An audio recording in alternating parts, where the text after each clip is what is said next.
Bismillahirrahmanirrahim. Assalamualaikum warahmatullahi wabarakatuh.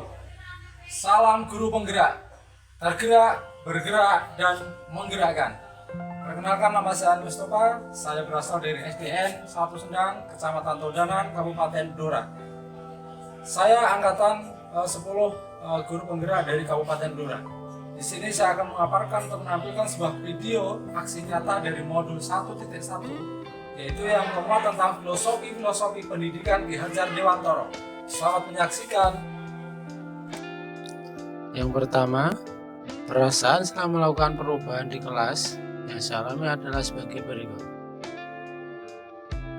Sesudah mengikuti pendidikan guru penggerak pada modul 1.1, saya merasa bahwa pembelajaran yang saya lakukan selama ini adalah berpusat pada guru, yaitu saya kurang memberi ruang kebebasan kepada peserta didik saya, sehingga peserta didik saya lambat dalam berkembang ataupun meningkatkan kompetensi diri. Seharusnya pembelajaran yang saya lakukan selama ini adalah yaitu student center, yaitu pembelajaran yang berpusat pada peserta didik atau yang berpihak kepada peserta didik, sehingga peserta didik tersebut mampu memunculkan ide dan gagasan serta kreativitas serta inovasi dalam pembelajaran mereka di dalam kelas. Sesudah mengikuti pendidikan guru penggerak modul 1.1, saya merasa bahwa pembelajaran yang pernah saya lakukan sebelumnya yaitu selalu monoton, yaitu selalu berceramah ataupun kita sebagai guru sebagai pusat pembelajaran.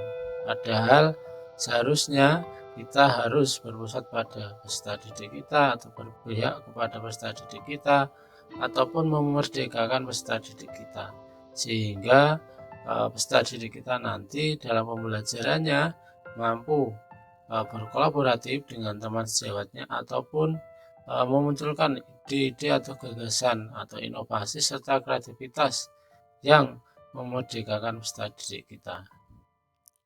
Setelah saya mempelajari dari filosofi pendidikan Ki Hajar Dewantoro, ternyata banyak ilmu yang dapat saya pelajari dari modul 1.1 ini, yaitu mengenai filosofi pendidikan Ki Hajar Dewantoro, sehingga dari pembelajaran ini saya dapat menjadi mawas diri. Saya harus segera memperbaiki diri dalam pembelajaran yang saya lakukan sehari-hari. Ki Hajar Dewantoro di Indonesia dikenal sebagai Bapak Pendidikan Indonesia. Setelah mempelajari tentang filosofi Ki Hajar Dewantoro, saya menyadari bahwa pendidik itu bukan hanya saja menyampaikan materi ajar atau bahkan mentransfer ilmu saja. Akan tetapi, pendidik itu lebih mengarah ke menuntun peserta didik untuk mengembangkan kemampuannya serta menumbuhkan bakat, minat dan kemampuannya sesuai dengan kodratnya, sesuai dengan perkembangan kodrat alam dan kodrat zaman. Saya juga semakin paham bahwa guru harus mampu memfasilitasi peserta didik kita dan juga mampu menciptakan pembelajaran yang berpusat pada peserta didik, sehingga tercipta pembelajaran yang menyenangkan bagi mereka. Dari pembelajaran modul 1.1 ini mengenai filosofi pendidikan Ki Hajar Dewantoro, hati dan perasaan saya merasa tergerak untuk segera melakukan perubahan pembelajaran dan perbaikan dalam pembelajaran di kelas yang saya ampu. Dan ketika saya mencoba melakukan perubahan metode dan perbaikan sistem pembelajaran saya, peserta didik saya merasa senang, lebih bersemangat, sangat antusias, dan menyenangkan dalam pembelajaran di kelas maupun di luar kelas. Mereka menjadi sangat aktif dan kreatif serta inovatif. Yang kedua yaitu ide atau gagasan yang timbul sepanjang proses perubahan.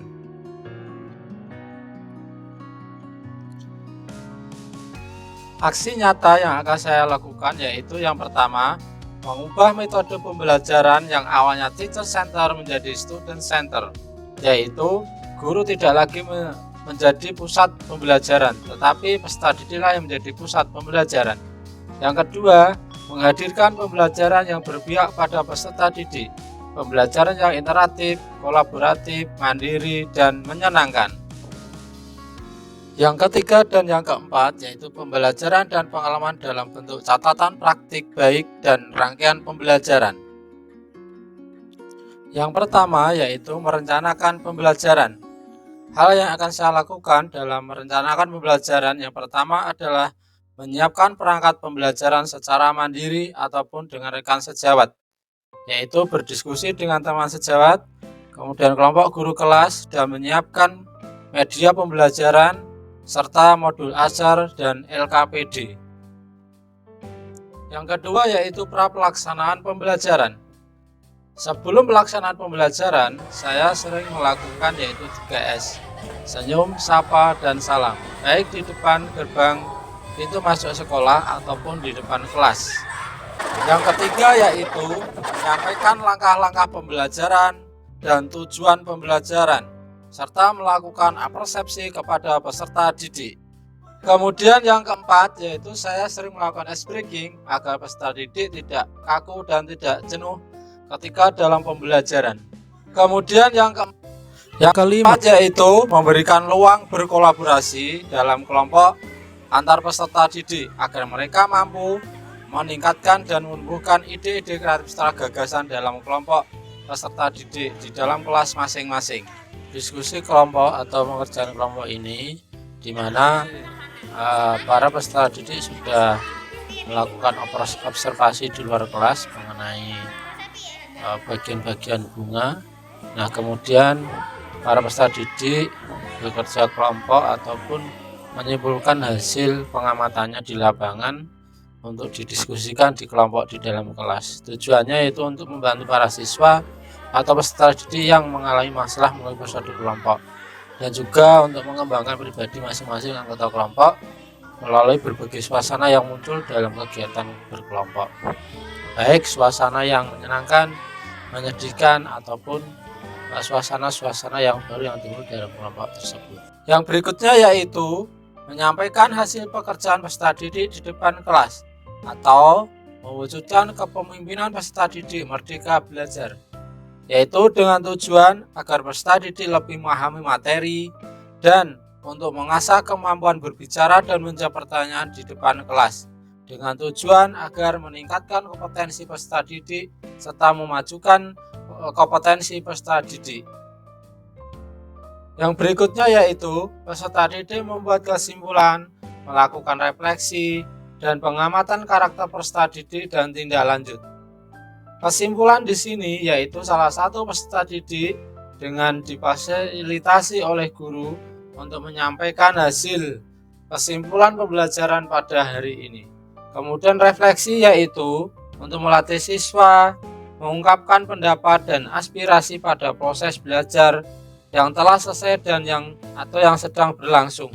Dengan demikian, peserta didik dapat menyampaikan harapannya terhadap pembelajaran yang akan dijalaninya.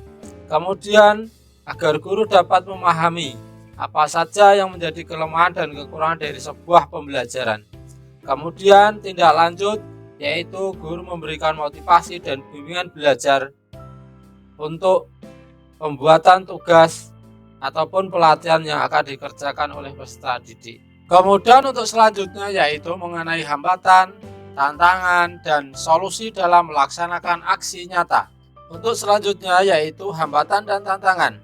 Hambatan dan tantangan yang pertama yaitu ada beberapa peserta didik yang malu, ragu, karena kurang percaya diri, dan tidak berani untuk menyampaikan hasil kerja kelompok di depan kelas ketika pembelajaran.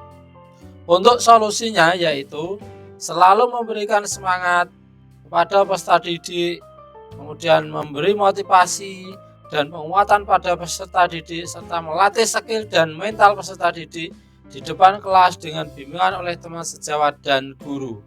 Hambatan atau tantangan yang kedua yaitu ada beberapa peserta didik yang masih kurang aktif dan komunikatif dalam kelompok. Solusinya yaitu selalu memberikan semangat, motivasi, dan penguatan pada peserta didik, serta melatih skill dan mental peserta didik di depan kelas dengan bimbingan oleh teman sejawat dan guru. Berikut ini moni dari rekan guru dan peserta didik yang terlibat dalam proses perubahan. Assalamualaikum warahmatullahi wabarakatuh. Perkenalkan, nama saya Gunawan, SPD SDGR. Saya merupakan salah satu guru kelas di SDN 1 Sendang, Kecamatan Todanan, Kabupaten Blora. Saya merupakan teman sejawat dari Pak Ali Mustafa yang saat ini sedang mengikuti serangkaian pendidikan calon guru penggerak angkatan 10. Ini pembelajaran yang ia lakukan mengalami perubahan. Dulu beliau sering mengeluh karena ada beberapa peserta didiknya yang tidak tuntas dalam pembelajaran. Tapi semenjak beliau mengikuti program guru penggerak ini, pembelajaran yang beliau lakukan selalu berorientasi pada filosofi pendidikan nasional Ki Hajar Dewantara, di mana beliau dalam pembelajaran menerapkan pembelajaran yang berpusat pada peserta didik atau student center. Dan dengan memerdekakan peserta didik, ini peserta didiknya mengakui merasa senang dalam pembelajaran dan juga peserta didiknya sangat bersemangat dalam belajar. Semoga Pak Ali Mustafa diberi kelancaran, kemudahan, dan berhasil dalam mengikuti pendidikan calon guru penggerak angkatan 10. Semangat, teruslah. Halo Bapak Guru hebat seluruh Indonesia, nama saya Epi Listiawati. Saya salah satu guru kelas di SDN 1 Sendang, Kecamatan Todanan, Kabupaten Blora. Saya merupakan teman sejawat dari Pak Ali Mustafa. Semenjak Pak Ali Mustafa mengikuti pendidikan calon guru penggerak angkatan 10, kini pembelajaran yang ia lakukan mengalami banyak perubahan. Beliau selalu menerapkan filosofi pendidikan Ki Hajar Dewantara. Kini beliau juga sering menerapkan pembelajaran yang berbasis media pembelajaran interaktif dan digitalisasi pembelajaran, sehingga peserta didiknya kini mampu berpikir kreatif, inovatif, serta kritis. Peserta didiknya merasa senang dalam pembelajaran dan juga peserta didiknya sangat bersemangat dalam belajar karena mereka mampu melihat media interaktif yang bisa bergerak, bersuara, dan mirip dengan asli. Semoga Pak Ali Mustafa diberi kelancaran, kemudahan, dan berhasil dalam mengikuti pendidikan calon guru penggerak angkatan 10. Semangat! Terus ucapan terima kasih yang mampu terucap berikan, sebab engkaulah matahari pemberi cahaya dan semangat pengetahuan. Guruku, baru aku sadari keteladanan yang engkau contohkan begitu berarti dan bermakna dalam kehidupanku. Terima kasih guruku. Halo, nama saya Naila. Saya salah satu siswa kelas 4 SDN 1 Sendang. Puisi tadi adalah pengungkapan perasaan terhadap guru tercintaku. Semoga engkau tidak bosan dan selalu membimbing dan mengarahkan kami menuju pintu gerbang kesuksesan kami. Terima kasih Pak Ali. Semangat, semangat, semangat. Nah, demikian tadi Bapak Guru hebat semua di seluruh Indonesia, hasil aksi nyata dari modul 1.1 mengenai filosofi pendidikan Ki Hajar Dewantara. Semoga apa yang dapat saya sampaikan tadi membawa manfaat buat Bapak Guru hebat semua yang ada di seluruh Indonesia. Dan akhirnya saya mohon maaf bila ada kekurangan. Wallahu muwaffiq ila thoriq. Wassalamualaikum warahmatullahi wabarakatuh. Sampai jumpa.